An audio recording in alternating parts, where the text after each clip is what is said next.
جیسے میں ہمیشہ بتاتا رہتا ہوں، جیسا آٹا ویسی روٹی، آٹا اچھا روٹی اچھی، آٹا خراب روٹی خراب، اس لیے جو بھی پوچھتا ہے ایمان پر زندہ رہیں اور ایمان پر ہی ہمارے لیے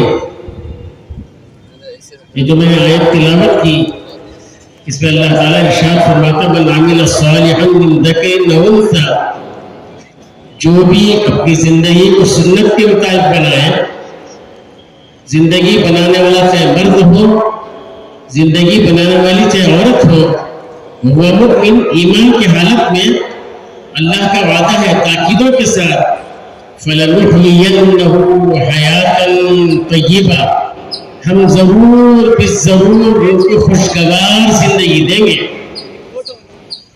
ہماری زندگی خوشگوار بنانے کے لیے ہم اپنے گھروں میں، اپنے ماحول میں سنتوں کا اہتمام کریں اور دین پر عمل کریں، شریعت کی پابندی کہ ہمارا کوئی عمل شریعت کے خلاف نہ ہو، ہر عمل سنت کے مطابق ہو، اللہ رسول کو خوش کرنے کی فکر کرے، تو انشاءاللہ ثم انشاءاللہ اس سے ہمارا گھر اچھا بنے گا، اور ہماری جو اولاد ہے جن کے ہم ذمہ دار ہیں، جتنے اولیاء اللہ، محدثین، مفسرین، اولیاء اللہ جو بھی بنے ہیں، اس میں عورت کا دخل ہے۔ جیسے میں ہمیشہ بتاتا رہتا ہوں، جیسا آٹا ویسی روٹی، آٹا اچھا روٹی اچھی، آٹا خراب روٹی خراب، اس لیے جو بھی پوچھتا ہے تو پوچھتا ہے آپ کی مادری زبان کیا ہے، مدر ٹنگ کیا ہے، تو اس لیے ماؤں سے خاص طور سے گزارش ہے، ہماری یہ کوشش رہے ہماری زندگی میں دین رہے اور سنتیں رہیں، تو پھر انشاءاللہ ثم انشاءاللہ ہماری نسل جو چلے گی وہ انشاءاللہ دین پر باقی رہے گی۔ میں ان چند کلمات کے ساتھ اپنی بات کو ختم کرتا ہوں۔ اللہ تعالیٰ سے دعا ہے کہ اللہ تعالیٰ جو کچھ کہا گیا، سنا گیا، کہنے والے کو سننے والوں کو سب کو عمل کی توفیق عطا فرمائے۔ وآخر دعوانا الحمدللہ رب العالمین۔ تحفظ شریعت و تحفظ اوقاف۔ بنگلور کے قدوس صاحب عیدگاہ میں خواتین کا اجلاس عام۔ آل انڈیا مسلم پرسنل لاء بورڈ کی دعوت پر ہزاروں خواتین ایک جگہ جمع۔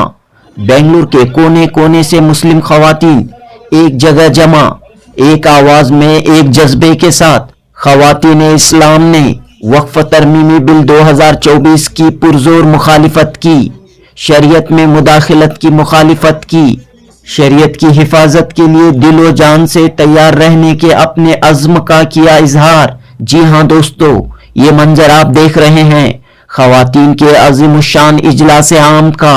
بنگلور شہر کی تاریخ میں پہلی مرتبہ آل انڈیا مسلم پرسنل لاء بورڈ کے بینر تلے خواتین کا سب سے بڑا اجتماع آج یعنی 20 نومبر 2024 بروز چہارشنبہ قدوس صاحب عیدگاہ میں منعقد ہوا۔